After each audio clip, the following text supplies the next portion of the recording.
శ్రీమాత్రే నమ. జయ గురు దత్తాత్రేయ నమ. ఈ వీడియోలో మనం ఆదివారం రోజు జన్మించిన వారి యొక్క మనస్తత్వం ఏ విధంగా ఉంటుంది, వారు ఏ వృత్తిలో బాగా రాణిస్తారు, వారు తొందరగా కోటీశ్వరులు అవ్వాలంటే ఏ జాగ్రత్తలు తీసుకోవాలి, ఏ నియమాలు పాటించాలి తెలుసుకుందాం. ఆదివారం అంటేనే సూర్య భగవానుడు.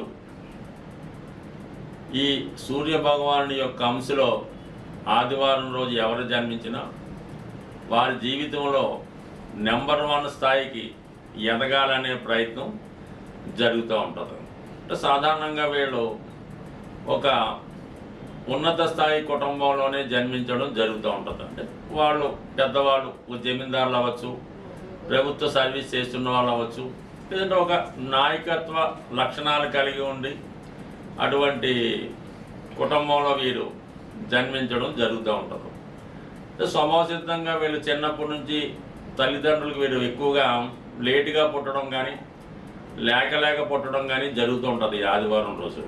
మరి ఆ కారణం వల్ల వీళ్ళు చాలా ముద్దుగా గారాభంగా పెంచుతూ ఉంటారు. మదర్ కన్నా వీళ్ళకి ఫాదర్తో అటాచ్మెంట్ ఎక్కువగా ఉంటుంది. ఇప్పుడు చిన్నప్పుడు నెమ్మదిగా వీళ్ళు 15వ సంవత్సరం 16వ సంవత్సరం దాటిన దగ్గర నుంచి ఫాదర్కి దూరమై మదర్కి దగ్గర అవ్వడం జరుగుతూ ఉంటుంది. అందుకంటే వీళ్ళు చేసినటువంటి కొన్ని కొంటి పనులు, చిల్లర పనులు, ఈ స్కూల్కి సరిగ్గా వెళ్ళకపోవడం, నాయకత్వ లక్షణాలు ఉండడం వల్ల ఎక్కువగా ఆటల మీద, ఎంటర్టైన్మెంట్ మీద ప్రభావం చూపడం జరుగుతూ ఉంటుంది. బాల్యంలో అంటే 15-16 సంవత్సరాల దాకా ఉండడం వల్ల తండ్రి గారు కోపడుతుంటారు. తల్లి వీళ్ళు చేసిన తప్పులను సరిదిద్ది తల్లి వీళ్ళకి ఫేవర్గా ఉండి అబ్బాయిని సక్రమంగా దిద్దే ప్రయత్నంలో ఎక్కువగా మదర్ యొక్క ప్రభావం వీళ్ళకి 18-15 సంవత్సరాల తర్వాత ఎక్కువగా పడడం జరుగుతూ ఉంటుంది. 99% ఎవరికైనా బాధ కలిగితే కలిగించవచ్చు.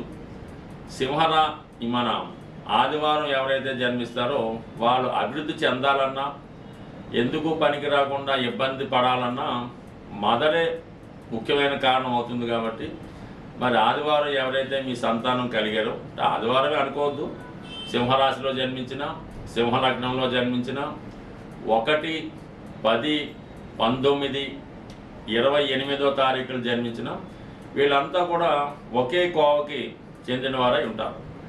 అలాగే కృత్తికా నక్షత్రం, అలాగే ఉత్తరా నక్షత్రం, ఉత్తరాషాఢ నక్షత్రంలో జన్మించిన వారికి కూడా ఇదంతా ఒక వర్గం. వారు సుపీరియారిటీ వర్గం. సూర్య భగవాను యొక్క అంశలో జన్మించడం వల్ల వీళ్ళకి ఎక్కువగా లీడర్షిప్ క్వాలిటీస్ రావడం జరుగుతుంటుంది. వీళ్ళు ప్రభుత్వ ఉద్యోగానికి ప్రయత్నం చేసిన, రాజకీయంలో ప్రవేశించినా రాణిస్తారు. ఎక్కువగా వారసత్వంగా వచ్చే ఉద్యోగాలు ఆదివారం జన్మించిన వాళ్ళు వాళ్ళ తండ్రి లేదా తాతగారు ఏ వృత్తిలో ఉంటారో అదే వృత్తిలో వీరు రాణించడానికి చాలా ఎక్కువ అవకాశాలు రావడం జరుగుతుంటుంది. మరి కొంతమంది ఏంటంటే ఎక్కువగా సివిల్స్కి, ఐఏఎస్, గ్రూప్ 1 ప్రయత్నం చేస్తుంటారు.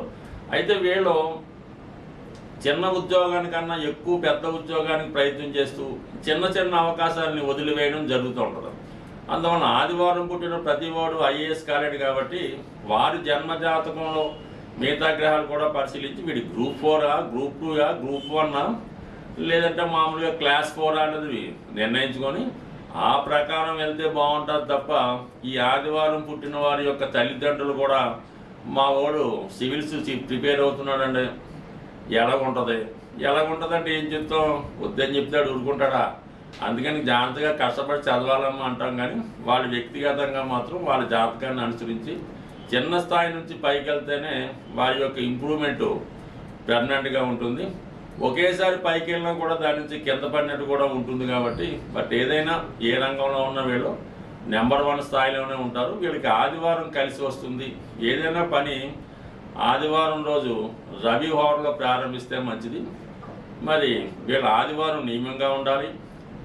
అదృష్టం ఉంటే కెంపు అనే ఉంగరం మంచిది దొరికితే ధరించవచ్చు. అలాగే 12 ముఖాల రుద్రాక్ష కానీ, ఏకముఖ రుద్రాక్ష కానీ ధరించడం మంచిది. నిరంతరం లైట్ కలర్ వస్త్రాలు, తెలుపు రంగు అయితే మరీ మంచిది, అది వాడటం మంచిది. మరీ ఎరుపు రంగు, మరీ నలుపు రంగు వీళ్ళకంతా అనుకూలమైతే కాదు.